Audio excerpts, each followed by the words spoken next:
승리하려면은 승리에 따른 어떤 조건들이 갖추어질 필요가 있습니다. 오늘 본문에서 그 내용들을 아주 자세하게 정확하게 지적을 해주고 있습니다. 첫 번째 부분이 뭐냐면은 가벼워야 한다는 겁니다. 한번 따라합시다. 가벼워야 한다. 그렇죠. 가벼워야 하죠. 상식적인 얘기입니다. 빨리 승리하려면 가벼워야 됩니다. 달리기 하는 경주자가 두껍게 옷을 입고 경주하지는 않습니다. 뭔가 물건을 들고 경주하지는 않습니다. 몸을 최대한 가볍게 합니다. 육상선수 보세요. 가볍게 하죠. 위에 걸치지도 않고 하잖아요. 수영선수들 보세요. 가볍게 하죠. 그렇게 하고서 수영을 해야, 달려야 그만큼 빨리 달릴 수 있기 때문입니다. 많은 사람들이요, 이 가볍게 하는 것, 이 벗어버리는 것, 이것을 잘 못합니다. 신앙이 성장하지 못하는 이유 중에 하나가 버릴 것을 버리지 않기 때문에 생기는 문제들이 많습니다. 오늘 본문에 보면은요, 모든 무거운 것과 얽매우기 쉬운 죄를 벗어버리고 라고 얘기합니다. 이게 사실 이게 운동 쪽 용어하고 연결되는 건데, 원래 모든 무거운 것은요, 체중을 말하는 겁니다. 살을 빼라는 거예요. 체중 감량을 하라는 거예요. 그래야 달릴 수 있으니까. 그 다음에 얽매우기 쉬운 것은 이게 달릴 때 생기는 연약성이 있잖아요. 그 연약성을 벗어버리라는 거죠. 그 한계를 넘어설 수 있도록 벗어버리라는 거죠. 이제 그런 용어를 차용해가지고 활용을 하고 있는 겁니다. 모든 무거운 것과 얽매우기 쉬운 죄, 이것을 벗어버려라. 그래야 너희가 승리할 수 있다라고 말씀해주고 있는 겁니다. 조금 더 구체적으로 이야기를 해볼게요. 어떤 것들이 있을까? 자, 예를 들어서 물질에 대한 욕심 같은 거, 성경에서는 벗어버려야 될 것이라고 우리에게 분명하게 말씀을 합니다. 인간에게 돈보다 큰 영향력을 미치는 것은 없습니다. 얼마나 영향력을 크게 미치냐면요, 심지어는 하나님의 일을 한다고 하는 사람들에게도 이 돈이 주인 행세를 하거든요. 누가복음 16장 14절에 보면은 재미난 말씀이 납니다. 바리새인들은 돈을 좋아하는지라. 이 바리새인들은 기도 많이 하고 성경 많이 읽고 예배 잘 드리고, 하여튼 남들이 볼 때 신앙이 참 좋다라고 박수를 쳐주는 사람의 대표적인 인사들이 바리새인이거든요. 근데 성경은 뭐라 얘기하느냐? 바리새인들은 돈을 좋아하는지라. 이걸 우리식으로 따진다면은 목회자들은 혹은 장로들은 돈을 좋아하는지라. 이렇게 될 수 있는 그 정도의 내용인 겁니다. 그만큼 돈의 위력이 큰 거죠. 마태복음 6장 24절에 주님이 말씀하십니다. 한 사람이 두 주인을 섬기지 못할 것이니 이를 중히 여기면 저를 경히 여기고 저를 경히 여기면 이를 중히 여기고 하나님과 재물을 겸하여 섬길 수 없느니라. 그러다 섬긴다라는 표현이 나오는데 우상을 섬긴다라고 하지 않고 돈을 섬긴다, 재물을 섬긴다라고 얘기하고 있죠. 왜냐하면 사람들이 진짜 우상은 사실은 돈이거든요. 이 돈에 최고의 관심이 가 있거든요. 물질에 대한 경고하여 생각보다 성경에 굉장히 많이 나타납니다. 디모데전서 6장이 대표적인데, 부하리 하는 자들은 시험과 올무와 여러 가지 어리석고 해로운 정욕에 떨어지나니 그 사람으로 침륜과 멸망에 빠지게 하는 것이라. 그 다음 구절이 유명하죠. 돈을 사랑함이 일만 악의 뿌리가 되나니, 돈을 사랑함이 일만 악의 뿌리가 되나니 이것을 사모하는 사람들이 미혹을 받아 많은 근심으로써 자기를 찔렀도다. 다시 말해, 왜 자꾸 사람들이 걱정을 하고 근심에 빠지느냐? 결국 이 돈 때문에 걱정합니다. 이 돈 때문에 근심을 합니다. 내가 영적으로 성장하지 못하는 것 때문에, 전도하지 못하는 것 때문에, 하나님의 말씀대로 살아가지 못하는 것 때문에, 저 천국을 위해서 늘 깨어서 기도하지 못하는 것 때문에 근심을 하는 게 아니라 돈 때문에 근심을 해요. 어떤 사람들이? 돈을 사랑하는 사람들이. 그러니까 여기는 여러분들은 여러분의 속사람 한번 들여다보시고 점검해 보실 필요가 있어요. 도대체 뭘 가지고 걱정을 많이 하고 뭘 가지고 근심을 많이 하는지. 주님의 영광, 주님의 이름을 드러내지 못하는 것 때문에 정말 근심하고 답답해하는지, 아니면 물질적인 부분이 열리지 않아서 이것 때문에 답답해하는지. 사실은 하나님과의 관계성 측면에서 그것 때문에 더 답답해하는 사람이 되어야 되거든요. 그런데 사실은 이제 돈을 사랑하는 마음이 있는 거예요. 돈을 사랑하지 말라고 했는데, 사랑의 대상은 성경이 딱 둘 뿐입니다. 하나는 하나님, 마음, 성품, 뜻, 힘을 다해서 사랑하라. 둘째는 이웃, 네 이웃을 네 몸과 같이 사랑하라.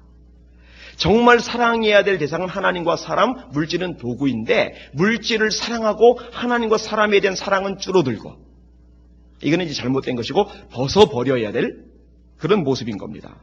벗어버릴 수 있기를 주님의 이름으로 축원합니다. 두 번째 벗어야 될 것이 또 뭐가 있냐면 시기와 질투라는 겁니다. 이 부분도 굉장히 신앙생활에 있어서 걸림돌이 되는 요소입니다. 여러분 교회 안에요, 생각보다 시기가 많습니다. 질투가 많습니다. 그리고요, 인간 누구에게나 있는 죄성이 바로 시기와 질투입니다. 여러분 어른들만 시기 질투는 게 아니라 저쪽에는 중학생 애들도 시기 질투 있어요. 누가 나보다 좀 더 이쁘다, 누가 나보다 좀 더 기원 받는다 그러면은 걔가 꼴 보기 싫어요. 그거 시기 질투, 그 죄성이거든요. 누가 나보다 교회에서 인정을 받는다, 대접을 받는다, 또는 영향력이 있다. 그럼 마음이 괜히 불편해지는 거예요. 이거 문제가 되는 겁니다. 근데 아무튼 성경에서는요, 이런 모습을 가리켜서 영적 어린아이라고 얘기합니다. 고린도전서 3장인데 내가 너희를 젖으로 먹이고 밥으로 아니하였노니. 그래서 이 젖이라는 말은 이제 말씀을 말하는 거예요. 밥이라는 말은 말씀을 말하는 거예요. 갓 태어난 지 얼마 안 된 아기에게 밥을 먹이면은, 아니면 고기를 먹이면은 그 아기 죽습니다. 그죠? 그 아기에게는 젖을 먹여야 돼요. 그리고 어느 정도 자라면은 이빨도 생기고 소화 기능도 좀 더 성장하고 자라면 그 다음에 밥을 먹이고 이유식을 먹이고 그 다음에 밥을 먹이고 그 다음에 이제 고기 같은 것도 이제 먹이는 거죠. 근데 바울 사도가 이 성도들을 보면서 영적으로 너무 어린 아이인 거예요. 밥과 같은 말씀을 먹일 수가 없는 거예요. 젖과 같은 말씀밖에 먹일 수가 없는 거예요. 그럼 도대체 뭘 가지고 밥을 못 먹이고 젖이나 먹이는 어린아이 성도라고 얘기했느냐? 이렇게 말씀합니다. 너희가 아직도 육신에 속한 자로다. 너희 가운데 시기와 분쟁이 있으니 어찌 육신에 속하여 사람을 따라 행함이 아니리요. 자, 시기와 분쟁이 세트로 묶였죠. 분쟁이 일어나는데 이 분쟁의 대다수의 원인은 시기입니다. 시기가 없으면 분쟁도 잘 안 일어납니다. 그렇죠? 이 두 가지가 세트로 묶여 있는 거예요. 이게 영적 어린아이의 특징이라 이겁니다. 여러분, 제사장들이 그다음에 사두개인의 당파가 예수님을 잡아 죽이려고 했던 이유가 뭐였죠? 시기 때문이죠. 이들이 나중에 예수님의 제자들이 복음을 전하면서 교세가 막 확장돼요. 그러니까 자기들을 따르는 사람보다 예수 믿겠다는 사람들이 점점점 많아지니까 그 다음에 발동된 것이 뭐예요? 그게 또 시기입니다. 사도행전 5장 17절에 대제사장과 그와 함께 있는 사람, 즉 사두개인의 당파가 다 마음에 시기가 가득하여 일어나서 사도들을 잡아다가 옥에 가두었더니. 옥에 가두어서 괴롭히죠. 왜 괴롭혀요? 여러분, 사람들 긁을 때 있죠. 왜 긁어요? 보통 시기가 나면 긁습니다. 시기가 작동하면 긁기 시작해요. 비협조적이 됩니다. 이 영적 어린아이의 특징입니다. 여러분, 세상 경주와 신앙 경주의 차이점이 뭔지 아십니까? 세상 경주는요, 시기심도 필요합니다. 내가 저놈을 밟아야 돼. 내가 저놈을 이겨야 돼. 내가 저놈을 앞질러야 돼. 이게 통해요. 그런데 신앙 경주는요, 이런 마음, 이런 자세를 가지고 경주하면 반드시 실패합니다. 신앙 경주는 상대방도 잘되게 하면서 나도 무장해야 같이 달릴 수가 있어요. 그래서 빌립보서 2장에 보면은 아무 일이든지 다툼이나 허영으로 하지 말고, 아무 일이든지 다툼이나 허영으로 하자면, 여러분 교회 일도요, 주님의 일도요, 다툼이나 허영으로 할 수 있습니다. 근데 그렇게 하지 말라고 성경은 분명히 우리에게 말씀해주고 계시는 거예요.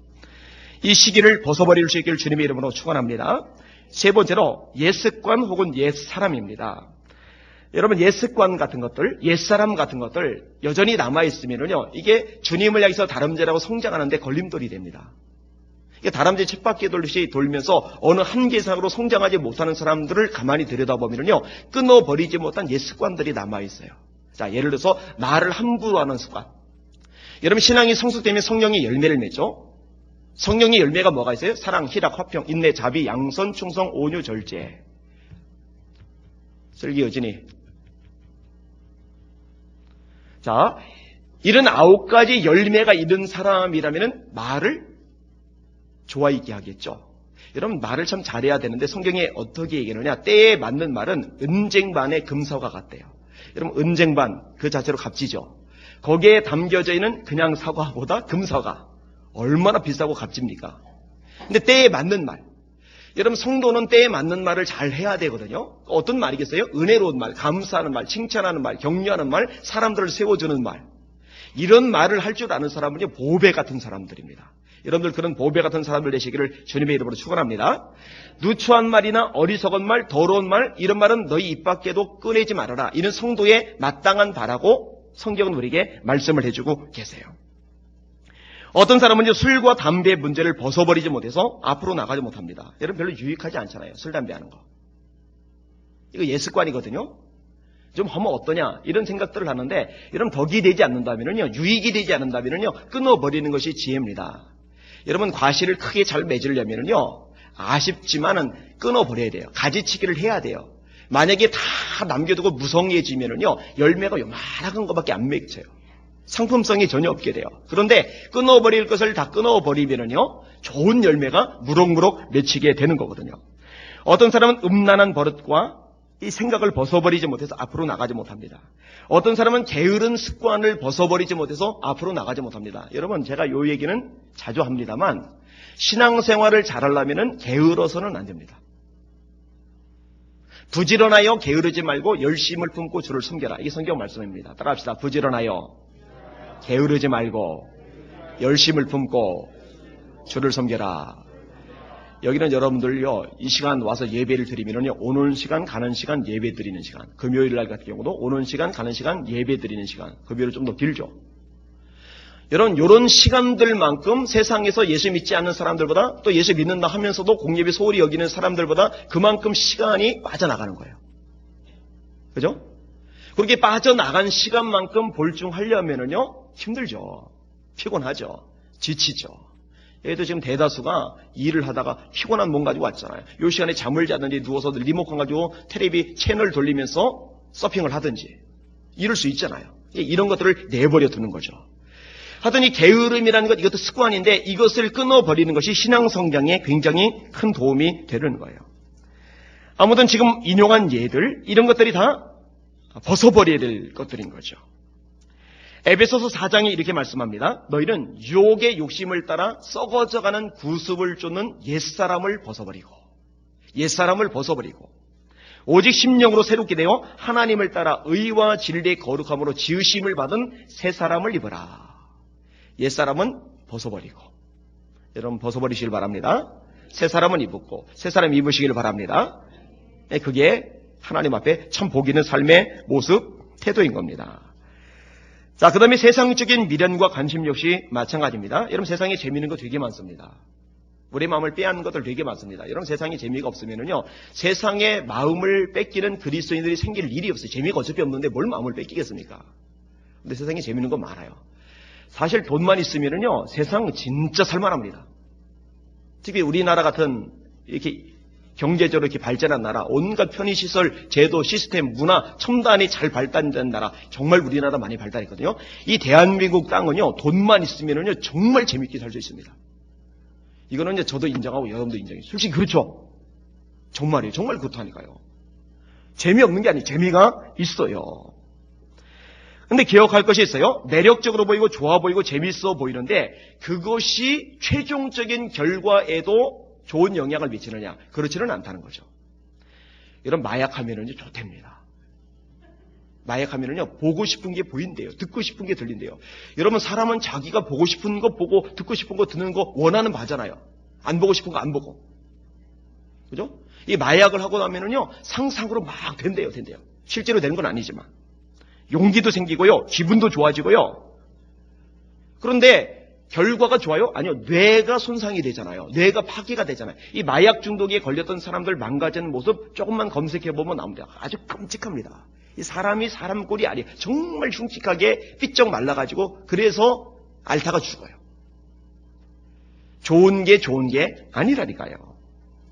이런 현상은 마약만이 아닙니다. 하나님을 떠난 세상의 즐거움도 마찬가지입니다. 놀러 다니는 재미, 수다 떠는 즐거움, 노름하는 기쁨, 그냥 세상적인 것 먹고 마시고 떠들고 어울려 다니고 이런 것들요. 이거 재밌다니까요. 여러분 이거 재미없으면요. 밤새 술 마시고 춤추고 왜 그 짓 하겠습니까? 다음날 웩 하고 토하면서 피곤해가지고 막 쩔어가지고 그러면서 그것 때문에 힘들어하는 거 월요일날 굉장히 고생하는 거 알면서 주말에 뭐 이렇게 퍼마시고 춤추고 놀고 난리를 피겠어요. 그거 재밌거든요. 표정들 보니까는 한 번도 안 해보신 것 같은 표정들. 이제 여기는 거룩한 사람들만 다 보였는지 모르겠어요. 저만 그런 줄 알았더니. 제가 지금 궁금해하는 것 중에 하나가 그거잖아요. 한 번만 취해봤을 걸. 이 취한 기분이 뭔지를 제가 모르니까 한 번만 디스코테크 한번 가봤을 걸. 요즘 이제 그것도 이제 한 번 가긴 했지만은 궁금하니까 도대체 뭐 때문에 열광하는지 한번 경험이라도 한번 해봤을 걸. 그래서 제가 이 얘기를 했더니 누군가가 저보고 사택에서 문 걸어 잠그고 한번 마셔보라고 충고를 해요. 근데 안 돼요. 왜냐면은 마시고 나면 제정신이 아니어서 사택문 열고 나와서 예배당에서 주정 부릴지도 몰라요. 그러면은 저는 더 이상 목회하기 힘들어집니다. 아니, 교인들에게 광고를 하고 살지 모르겠어요. 아무튼 재미있으니까 좋으니까 그게 몰려다니는 거예요. 여러분 10대 애들이요. 재밌으니까 죄 짓고 타락하고 방탕하고 술 마시고 어울려 다니는 거예요. 그런데 그게 멸망이거든요. 인생을 망가뜨리거든요. 이걸 조금만 더 일찍 깨닫는 지혜가 있으면은 비참한 인생으로 몰락하지 않을 텐데. 성경은 우리에게 분명히 말씀합니다. 이 세상이나 세상에 있는 것들을 사랑하지 말라. 단순해요. 아주 명쾌해요. 여러분 세상 사랑하지 마세요. 세상에 있는 것들 사랑하지 마세요. 자, 아까는 돈 사랑하지 말라고 돼 있죠. 우리가 사랑할 대상은 딱 둘입니다. 첫째, 하나님. 둘째, 사람. 하나님을 사랑하니까 나와서 예배 드리는 거죠. 이웃을 사랑하니까 그들에게 복음을 전해서 예수 믿고 천국 가게 만들려고 우리가 기도하고 전도하는 거죠. 그죠? 하나님 사랑, 이웃 사랑, 돈 사랑 아닙니다. 세상 사랑 아닙니다. 이 세상이나 세상에 있는 것들을 사랑하지 말아라. 이는 세상에 있는 모든 것이 육신의 정욕과 안목의 정욕과 이생의 자랑이니 다 세상으로부터 온 것이요 아버지께로부터 온 것이 아니다. 하나님께로부터 온 거 아니라는 거예요. 이 세상도 이 세상에 대한 정욕도 지나가되 여러분 이 세상 결국 불타 없어집니다. 마지막 때. 이 첨단의 문명 아주 기가 막히죠. 두바이 같은 나라는요 돈이 많으니까 어떤 일까지 하려고 하느냐. 거기가 덥잖아요. 사막이 있잖아요. 그러니까 여름철에 더워서 관광객이 줄까봐 아예 이 도시 전체를 유리관으로 이렇게 덮어 씌우는 도시를 만든대요. 그래서 모든 온도가 자동으로 조절되는 시스템, 어마어마한 석유 에너지가 들어갈 겁니다. 그런데요, 나중에 다 불타버릴 것들이에요. 세상 지나갑니다. 세상 것이 사라져버리는데 그 세상이란 정욕이 있으면 뭘까요? 그것도 역시 지나가버리고 말아요. 그러나 하나님의 뜻을 행하는 사람은 영원히 거하노니라. 우리 예수 믿는 성도들은 지나가버리는, 불타버리는 존재 되지 마시고 영원히 남는 존재 되시길 주의 이름으로 축원합니다. 이게 가치죠. 이게 가치죠. 이런 거 벗어버려야 돼요. 자, 벗어버리니까 하나만 더 인용을 할게요. 뭐냐? 걱정과 근심인데 여러분 걱정 벗어버리세요. 근심 벗어버리세요. 왜 벗어버려야 되냐면 이 걱정, 근심이 신앙 성장에 굉장히 큰 걸림돌이 됩니다. 여러분 네 가지 밭에 비어있죠? 길가, 돌밭, 가시떨기, 그 다음에 옥토. 이 길가는 뭐예요? 사람들이 하도 밟고 다녀서 딱딱해지는 씨앗이 씨알도 안 막히는 거예요. 들어가지도 않아요. 새들이 먹어버려요. 나귀가 말씀을 뺏어 먹어요. 여러분 사람들에게 이리 치이고 저리 치이고 이리 밟히고 저리 밟힌 사람들의 마음 상태가 딱딱해집니다. 그런 사람들은 마음을 잘 안 열어요. 그 마음은 이 기경이 돼야죠. 돌밭은 뭐예요? 말씀을 들을 때 은혜를 잘 받아요. 은혜를 참 잘 받아요. 아멘. 아멘. 그래요. 근데 문제가 뭐냐면요. 그 말씀이 뿌리를 깊이 내리지를 못해요. 웬 돌 때문에. 그래서 말씀을 잘 받고 아멘, 아멘 하는데 언제 문제냐면 햇볕이 내리실 때, 다시 말해 어려움을 당할 때, 사람을 통한 어려움, 환경 통한 어려움, 사건 통한 어려움, 또는 인간관계 통한 어려움, 감정적인 어려움이 생길 때 완전히 시들어버려요. 아멘, 아멘 하던 게 어디로 없어져 버려요. 그 돌멩이 걷어내버려야죠. 뿌리를 내려야죠. 가시떨기는 뭐냐? 여러분 잘 자라요?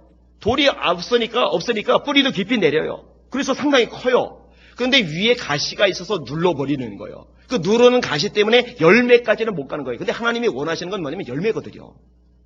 여러분 잘 들으세요. 신앙의 그럴듯한 모양 크기가 주님이 원하시는 바가 아닙니다. 주님이 원하시는 거는 열매인 줄 깨달으시길 바랍니다. 열매 맺어야 돼요. 열매. 열매가 없는 나무는 치고 불에 던진다고 주님이 말씀하셨어요. 그럼 도대체 뭐가 가시냐 가시떨기냐? 두 가지입니다. 재리의 유혹과 근심. 재리의 유혹은 아까 말씀드렸어요. 물질, 돈 사랑하는 거. 그 다음에 이 근심이 가시 역할을 하는 거예요. 이 걱정이 많다 보니까 이 마음이, 이 영적인 상태가 둔해지는 겁니다. 그게 이제 문제가 되는 거죠. 예수님이 이렇게 말씀하세요. 누가복음 21장에 너희는 스스로 조심하라. 그렇지 않으면 방탕함과 술 취함과 생활의 염려로 마음이 둔하여지고, 자, 마음이 둔해지는데 방탕하면 마음이 둔해지죠. 맞아요? 술 취하면 마음이 둔해져요? 진짜요? 술 취하면은요, 이 경계가 흐트러집니다. 그래서 제가 옥상에, 우리 사택에서 술 안 마시는 거예요. 마시고 나면 이제 둔해져서 이제 문 열고 나올 가능성이 있거든요. 통제가 안 되니까. 그런데 이것만 마음을 둔하게 만드는 게 아니라 생활의 염려도 우리 마음을 둔하게 만들어요. 그러니까 이 부분요. 나는 가난하기 때문에, 나는 먹고 사는 게 힘들고 시달리기 때문에, 인생이 너무나 고달프기 때문에 염려할 수밖에 없어 라고 합리화하지 마시고, 하나님 제 속에 생활의 염려에 대한 근심을 빼주세요. 이 가시를 좀 뽑아주세요. 여기도 꼭 하실 수 있기를 주의 이름으로 축원합니다. 그거 맡겨버려야 돼요. 주님은 말씀하십니다. 성경은 말씀합니다. 너희 염려를 다 주께 맡겨버려라. 이는 주가 너희를 권고하심이리라. 이 말씀 믿으시기를 주님의 이름으로 축원합니다. 마태복음 6장에도 마찬가지입니다. 너희는 너희를 위해서 무엇을 먹을까? 무엇을 마실까? 무엇을 입을까? 염려하지 말아라. 이는 다 세상 사람들이 구하는 것이요 너희 천부께서는 너희에게 있어야 할 것을 다 아시느니라. 너희는 먼저 그의 나라와 그의 의를 구하라. 그리하면 이 모든 것을 너희에게 더하시리라. 하여튼 주님의 나라를 먼저 구하셔서 나머지 것 더불어 해결받는 축복에 우리 성도를 내시기를 예수님의 이름으로 축원합니다. 아멘. 그렇게 되시기를 바랍니다. 자, 첫 번째, 가벼워야 돼요. 벗어버려야 돼요. 자, 두 번째 따라합시다. 방향을 바로 해라. 승리하려면요 방향을 바로 해야 됩니다. 그죠? 예전에 한번 인용한 것 같은데 콜롬비아 축구 선수가 골인을 하고 나서 자기네 나라 사람한테 총 맞아 죽었잖아요. 왜 죽었는지 아시죠? 자살골 넣거든요. 골을 넣는 게 중요한 게 아니라 넣어야 될 골대에다 골을 넣는 게 중요한 거예요. 그렇죠? 자, 일찍 들어왔어요. 그런데 엉뚱한 방향으로 들어오면 안 돼요. 이 테이프가 있는 거기로 들어와야죠. 여러분, 권수 선수가 권투를 하는데 얼마나 세게 아주 다이나마크에 휘잉 소리 날 정도로 그렇게 강력하게 휘둘렀느냐, 이게 중요한 게 아니라 상대방을 맞추느냐 맞추지 않느냐가 중요한 거예요. 힘이 세게 들어가면 들어갈수록 빗 맞았을 때 힘이 더 빠집니다. 그러니까 타깃을 분명히 하는 게 중요해요. 여러분, 사람들이 세월을 허비하는 이유가 뭐냐면 인생의 목표가 없기 때문입니다. 왜 살아요? 여러분 대답하셔야 돼요. 여러분 왜 삽니까? 여러분 왜 삽니까? 이 대답이요 즉각 나와야 돼요. 왜 삽니까? 사는 목적이 명확하게 있어야 됩니다. 이 목적이라는 것은요 삶을 잡아주는 역할을 합니다. 여러분요 어린 애들도요 목적이 분명한 애들은요 방황하지 않습니다. 10대 애들도요 목적이 분명한 애들은요 방황하지 않습니다. 그런데 아무리 어른이 돼도요 삶의 목적이 분명하지 않은 사람은요 이리저리 흐느적거릴 수밖에 없어요. 이 목적이라는 것은 굉장히 중요한 역할을 하는 겁니다. 헨리 포드 얘기 잘 하실 겁니다. 이런 미국의 3대 자동차 회사, 거대한 자동차 회사가 있잖아요. 그 중에 하나가 이제 포드사 아닙니까? 이 포드가 청소년 때 집안이 이제 어려워서 그랬는지 에디슨이 만든 회사에 직공으로 들어갔습니다. 근데 정말 열심히 일했어요. 16살 때 들어갔는데 어린 나이죠. 16살이면은 16살 소년이 정말 열심히 일했어요. 헨리 포드에게 인정을 받았어요. 근데 이 소년이요. 나는 가난해서 나는 비참해서 내가 16살밖에 안 됐는데 이 나이에 공장에서 일이나 하고 이럴 줄 알아요. 목표가 분명하거든요. 어느 날 헨리 포드 사장님 보고 물었답니다. 사장님, 가솔린으로 엔진을 돌릴 수가 있을까요? 있지. 그 다음에 이제 목표가 생긴 거예요. 그럼 내가 그거 만들 거다. 그걸 만들어야 자동차 엔진, 자동차를 만들잖아요. 그게 이제 어린 소년의 목표거든요. 이 엔진을 만들기 시작을 하는데 뭐 이 엔진을 만드는 게 쉽습니까? 뭐 정식으로 기술을 배운 것도 아니고 뭐 대학에서 박사학위 딴 것도 아니고 연구하는 거예요. 1년 실패, 2년 실패, 3년 실패, 5년 실패, 6년 실패, 7년 실패, 8년 실패, 10년 실패. 만약에요, 목표가 명확하지 않으면요, 그만둡니다. 11년, 12년, 13년, 결국 13년 만에 엔진을 만들어내요. 13년 만에 만들어내요. 그리고 미국 최대의 자동차 회사 회장이 되죠. 여러분, 16살짜리도 목표가 분명하니까요, 갈짓자로 걷지를 않아요. 나는 우리 성도들이 정말로 목표가 제대로 정해졌으면 좋겠어요. 특별히 저와 여러분의 진정한 목표는 뭐냐면은 예수님을 닮는 겁니다. 하나님의 영광을 드러내는 삶을 사는 겁니다. 따라합시다. 너희는 먹든지 마시든지 무엇을 하든지 하나님의 영광을 위하여 하라. 우리가 살아도 주를 위하여 살고 죽어도 주를 위하여 죽나니 그러므로 사나 죽으나 우리가 주의 것이로다. 일을 해도 돈을 벌어도 그리고 이런저런 다양한 것에 우리가 뛰어들어도 근본 목적이 뭐냐? 이것이 분명해져야 돼요. 그게 하나님의 영광이어야 돼요. 예수님을 닮는 것이어야 돼요. 여러분의 목표가 그렇게 되시기를 주님의 이름으로 축원합니다. 오늘 본문의 목표는 예수 그리스도입니다. 예수를 바라보자. 달리기를 하는데 바라볼 대상이 있어요. 꼴대가 있어요. 예수 그리스도. 어떤 예수님이냐? 믿음의 주요 온전케 하시는 이인 예수를 바라보라. 믿음의 주세요. 여러분 우리가 바라볼 믿음의 주님은 예수님 한 분뿐이신 것 명확하게 하시길 바랍니다. 세상은 우리의 주가 아닙니다. 물질은 우리의 주가 아닙니다. 명예와 권력은 우리의 주가 아닙니다. 오직 예수 그리스도 그분만이 우리의 주님이십니다. 이 예수님이 어떤 분이냐? 우리를 온전하게 하시는 분입니다. 여러분 우리 주님은 토기장이신데 진흙을 빚으셔서 아름다운 도자기를 만드세요. 저와 여러분을 빚으셔서 찬란하게 아름답게 멋지게 만드실 수 있는 유일한 분이 예수님임을 믿으시길 바랍니다. 그렇잖아요. 허물 많은 베드로를 누가 온전케 하셨어요? 의심 많은 도마를 누가 온전케 하셨어요?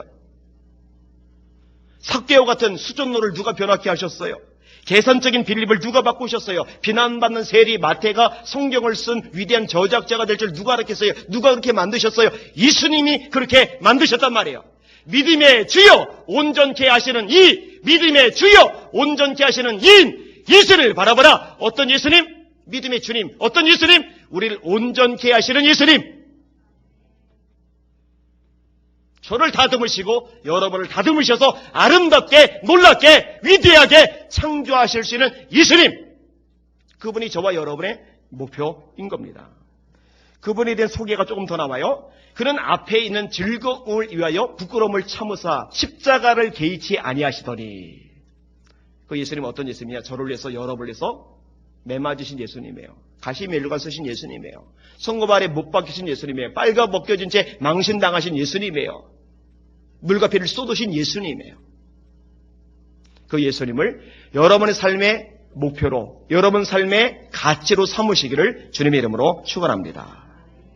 사실 이 예수님 말고 누가 우리 진짜 목표가 되겠어요? 여러분 바울은요 제사장 권력자들에게 신임받던 사람입니다. 이 바울은요 로마 시민권을 가졌어요. 그 당시에 영어나 마찬가지인 히라보에 능통하던 사람입니다. 바리새인의 아들이에요. 아버지도 바리새인이에요.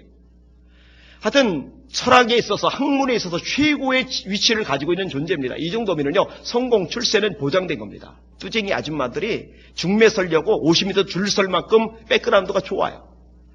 그런데 예수님을 만나고 나니까 예수님이 인생의 목적이 되고 나니까요 뭐라고 고백하세요? 이렇게 고백합니다. 무엇이든지 내게 유익하던 것을 내가 그리스도를 위하여 다 해로 여길 뿐더러 또한 모든 것을 해로 여김은 그리스도 예수를 아는 지식이 가장 고상함을 인함이라. 내가 그를 위하여 예수를 위하여 모든 것을 잃어버리고 또한 모든 것을 배설물로 여김은 내가 그리스도를 얻고 그 안에서 발견되려 함이니. 예수님과 비교하니 예수님과 따져보니 권력도 명예도 지식도 영광도 인기도 자리도 똥오줌 배설물과 차이가 없다. 그만큼 예수님이 대단하다는 거, 이 바울이 깨닫고 있는 거예요. 예수밖에 남은 게 없는 사람이 바로 바울이었던 거예요. 저는 그렇게 제가 예수 믿다가 목회하다가 주님 앞에 갔으면 좋겠어요. 사실 주님 앞에 갔을 때는 내가 얼마나 많이 남겼느냐, 얼마나 명성을 떨쳤느냐가 아니라 내가 어떤 존재가 되었느냐가 본질이거든요. 얼마 전 설교했죠? 소유냐, 존재냐. 얼마나 가졌느냐, 얼마나 이루었느냐를 우리에게 물으지 않고 주님께서 정말로 우리에게 물으신 것은 네가 내 앞에서 어떤 존재가 되었느냐. 이걸 물으시거든요. 소유가 아니고 존재가 본질이거든요. 정말 주님이 목적인 사람, 주님이 모든 것인 사람, 예수님을 이 안에 안에서 빼내버리면 아무것도 남지 않은 껍데기뿐인 제가 되었으면 좋겠어요. 근데 예수님을 빼놓고 나서도 이것저것 알맹이들이 너무 많으면은 참 목사로서 부끄럽지 않을까. 근데 저만 그런 게 아니라 여러분들도 역시 마찬가지예요. 주님이 여러분의 모든 것 되시기를 주의 이름으로 축원합니다. 그게 이제 정말 복 있는 삶입니다. 자, 마지막 한 가지입니다. 따라합시다. 인내해야 한다. 자, 첫 번째 뭘 말씀드렸어요? 가벼워야 한다. 이 벗어버려야죠. 두 번째 뭘 말씀드렸어요? 목적을 바로 해야 된다. 방향을 바로 해야 된다. 세 번째는 인내해야 한다라는 겁니다. 여러분, 인내라는 것은요, 참 마음에 안 드는 겁니다. 인내라는 것은요, 참 지겨운 겁니다. 인내라는 것은요, 진짜 당장이라도 벗어버리고 싶어요. 그러니까 어떤 사람이 기도했잖아요. 하나님, 저에게 인내를 주시옵소서. 당장 주시옵소서. 그 기도는 모순이죠. 인내를 달라고 기도를 하는데 당장 달래는 거예요.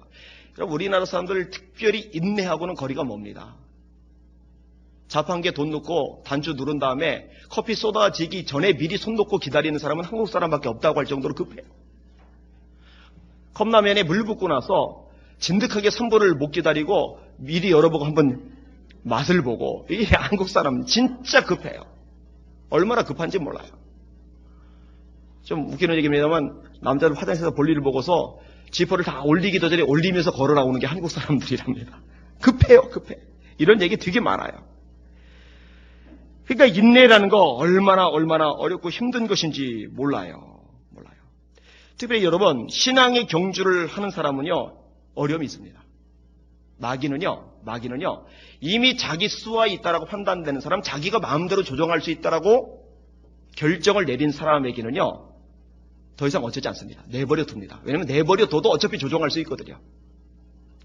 재미난 얘기가 있잖아요. 신앙심 깊은 흑인이 백인 집에 하인으로 갔어요. 주인이 사냥을 좋아해요. 이 흑인 종을 늘 데리고 다녀요. 그런데 가만히 보니까 이 흑인이 틈만 나면 성경 읽고 틈만 나면 기도하고, 이게 좀 마음에 안 들어요. 골려주고 싶은 마음이 들었어요. 그래서 이랬답니다. 야, 너는 하나님을 믿는데, 너 예수를 믿는데 왜 맨날 어렵게 사냐? 이게 시련이 많냐? 나봐. 나 예수 안 믿는데 이렇게 여유롭게, 이렇게 누리며 떵떵거리며 살지 않냐? 이 흑인이 대답했답니다. 주인님, 노하지 말고 대답해 주세요. 지금 저쪽에는 꽁 한 마리를 쐈습니다. 또 저쪽에는 꽁 한 마리를 쐈습니다. 한 마리는 죽었고 한 마리는 다치기만 했는데 주인님 같으면 어느 꽁을 잡으러 가겠습니까? 그야 죽은 놈은 어차피 거기 있을 테니까 산 놈 잡으러 가야지. 옳습니다. 주인님은 이미 그 영이 죽었으니 마귀가 잡으려고 시험할 필요가 없고, 저는 어떻게 하든지 하나님의 뜻대로 살려고 몸부림치니까 저를 잡으려고 하는 겁니다. 요 말하고 죽도록 안 맞았는지 모르겠어요. 그 다음 얘기는 없으니까. 주인 입장에서 되게 기분 나쁠 거예요. 근데 참 지혜로운 말입니다. 여러분, 내버려 둬도 상관없는 존재 되지 마세요. 저를 위해서 중보기도 해주는 팀들이 있잖아요. 제가 하는 일들이 중요합니다. 괜히 큰 소리 치는 게 아니라 정말 중요합니다. 중보기도 팀들이 또 그렇게 중요한 일을 하는 거예요. 근데 가만히 보니까요, 그렇게 중보기도 하고 방패기도 하고 영적 싸움을 싸우니까요, 마귀들이 또 건드려요. 그래서 최근에 제가 2분 보고 그랬어요. 그거 감사하라고. 하나님이 기뻐하시는 일을 하고 있다는 증거인 줄 알라고. 할렐루야. 따라합시다. 무릇 하나님을 향하여 경건하게 살고자 하는 자는 핍박을 받으리라. 놀고 재미나게 신나게 살고자 하는 자는 핍박을 받으리라. 그런 얘기 없어요. 하나님을 향하여 경건하게 살고자 하는 자는 핍박을 받으리라. 마귀가 볼 때 경계 대상입니다. 이거 내버려두면 안 되겠다. 여러분, 마귀가 여러분을 내버려도 될 만한 존재 되지 마세요. 존재감 없이 살지 마세요. 마귀가 볼 때, 야, 저는 위험하다. 마귀가 볼 때 막 백색 경보가 울린, 삐뽀삐뽀 울리는 그런 존재 되시길 주의 이름으로 축원합니다. 그렇게 되셔야죠. 그런 사람이 되셔야죠. 아무튼 이런 식으로 어려움을 가져다 준단 말이에요. 그죠? 정말 주를 위해서 열심히 목표 정하고 살려고 하다 보면 이런 게 생긴단 말이에요. 그때 필요한 게 뭐냐? 그게 이제 인내인 거죠. 너에게 인내가 필요하면 모든 것을 행한 후에 서기 위함이라. 마지막까지 서 있을 수 있으려면 인내가 있어야 된다는 거예요. 아멘? 여러분, 인내 없이 이루어지는 결과가 어디 있겠어요? 초기 젊은 시절에 실패를 많이 겪었던 소설가 얘기가 있습니다. 신문사 공모전에 작품을 출모를 했는데 낙선됐어요. 좌절감을 느꼈어요. 그래서 열심히 잠도 안 자고 썼던 원고들을 묶어가지고는 불쏘시개 삼았어요. 태워버렸어요. 나 이제 글 안 써. 그리고 이제 병든 몸을 요양하기 위해서 시골로 내려갑니다. 이 들판에 한 농부가 괭이질 하는 것을 보는데 이 작가의 눈에 볼 때 그 농부는 쓸데없는 짓을 하고 있는 거예요. 아무리 봐도 저거는 저런 괭이질로 해결될 밭이 아니에요. 완전히 황무해서 완전히 돌무더기라서 저거는 끝난 밭이에요. 그런데도 땀을 흘려가면서 그 일을 하는 거예요. 또 하고 또 하고 또 하고 또 하고 또 하고 또 하고 쳐다보는 작가가 막 숨이 막히는 거예요. 야, 저 농부, 아우. 그래서 더 이상 못 견뎌서 말을 거는 거예요. 여보시오, 농부. 내가 보기에 당신이 하는 일은 부질없어. 쓸데없는 짓 그만하시오. 농부가 이렇게 말했답니다. 아닙니다. 저쪽 밭을 좀 보십시오. 하고 이제 농부가 가리키는 방향의 밭을 봤더니 이 밭이 얼마나 좋은지, 거기에 고추를 심었는데 고추가 얼마나 탐스럽게 열렸는지, 정말 좋은 밭이구려. 그랬더니 농부가 이렇게 말합니다. 저 땅들 사실은 내가 괭이질한 이 땅보다 더 형편없던 땅입니다. 그런데 우리 아버지가 괭이질을 해서 저렇게 좋은 땅을 만들었습니다. 내가 괭이질하는 이 땅이 내 아들 때에 가서는 정말 좋은 땅이 될 겁니다. 할렐루야. 성경은 말씀합니다. 우리가 선을 행하되 낙심하지 말지니 포기하지 아니하면 때가 이름에 거두리라. 우리가 선을 행하되 낙심하지 말지니, 사랑하는 예수 믿는 성도 여러분, 낙심하지 마십시오. 여러분이 기도하는 거, 여러분이 예배하는 거, 하나님의 뜻대로 살려고, 말씀대로 살려고, 주님을 위해 살려고 발버둥 치는데도 힘들거든 낙심하지 마세요. 때가 되면 포기하지 않을 때 하나님의 뒤에 거두게 하실 줄 믿으시길 바랍니다. 눈물을 흘리며 씨를 뿌리는 자는 기쁨으로 단을 거두리로다. 울며 씨를 뿌리러 나가는 자는 정녕 기쁨으로 그 단을 가지고 돌아오리로다. 제가 여러 번 얘기했잖아요. 제가 왕따 비슷했다고. 친구도 없고 어울리지도 못하고 늘 구석에 혼자 있고, 그래서 하나님 말씀 잡고 얼마나 많이 기도했는지, 하나님의 능하신 손 아래서 겸손하라, 때가 되면 너희를 높이시리라, 사람이 하나님을 기쁘시게 하면 그 원수라도 와서 화목하게 하시리라, 이 말씀 잡고 기도를 진짜 많이 했다고요. 여러분, 제가 그 기도 1년, 2년, 5년, 10년, 15년 했다고 해서 막 사람들이 막 붙었습니까? 안 붙더라고요. 그런데도 포기하지 않고 인내로 기도를 하니까 하나님의 때가 되었을 때 사람들 붙여주시는데, 지금은 사람들이 얼마나 많이 붙는지 마치 제가 자석이 된 것 같아요. 쇠들이 막 붙어요, 막 이렇게. 그것도 괜찮은 쇠들이 막 붙어요, 막. 할렐루야. 우리가 선을 행하되 낙심하지 말지니. 우리 성도들 낙심하지 마세요. 지금 좀 힘들어도 답답해도 속상해도 미칠 것 같아도 하나님 붙잡고서 인내하실 수 있기를 주님의 이름으로 축원합니다. 말씀을 정리하겠습니다. 신앙의 경주에서 승리하려면 세 가지. 첫 번째 뭐냐? 따라합시다. 가벼워야 한다. 제가 이제 설교 패턴을 아예 이렇게 정했어요. 초반에 제목 얘기하고, 그 다음에 끝에서 제목 얘기하고, 줄거리 쭉 얘기하고, 결론에서 그 줄거리를 다시 한번 정리를 해주고. 왜 이렇게 하느냐? 이렇게 해주는 게 기억이 제일 오래 가더라고요. 제 경험상. 가벼워야죠. 여러분 신앙생활 달리는데 걸림돌이 되는 것을 하나씩 제거하시기를 바랍니다. 두 번째 따라합시다. 방향을 바로 해라. 여러분 인생의 목적을 세상 것에다 두지 마세요. 없어질 것에다 두지 마세요. 하나님 그분에게 두실 수 있기를 주의 이름으로 축원합니다. 여러분을 너무너무 끔찍하게 사랑하시는, 생명을 주기까지 사랑하신 예수 그리스도, 그분께 두시길 바랍니다. 사랑하는 두 사람이 서로 마주보고서 이래야 되는데 쳐다보고 있는데 한눈 자꾸 팔면서 이러고 있으면 상처받아요. 우리 예수님 상처가 많으세요. 그래서 방향을 바라세요. 세 번째 뭐 있어요? 인내하라. 따라합시다. 인내하라. 자, 세 가지 여러분끼리 해보세요. 시작. 좋아요. 이제 훈련들이 잘 되는 것 같아요. 말씀을 맺습니다. 사랑하는 여러분, 어차피 경주하는 거 상 받읍시다. 그죠? 어차피 주님 앞에 섰을 때 칭찬 듣는 사람 되는 것, 그게 저와 여러분의 목표가 되어야 되지 않겠습니까? 잘했다, 충성된 종아. 저는 그 말 듣고 싶어요. 지환아, 정말 충성되게 일 잘했다. 그 말 듣고 싶어요. 그리고 그 말을 듣고 싶은 것만큼이나 제가 목회했던 우리 교회 성도들이 같이 나란히 서서 같은 칭찬 듣기를 원해요. 아멘. 이 신앙의 경주에서 승리하시기를 주님의 이름으로 축원합니다. 아멘. 기도하겠습니다.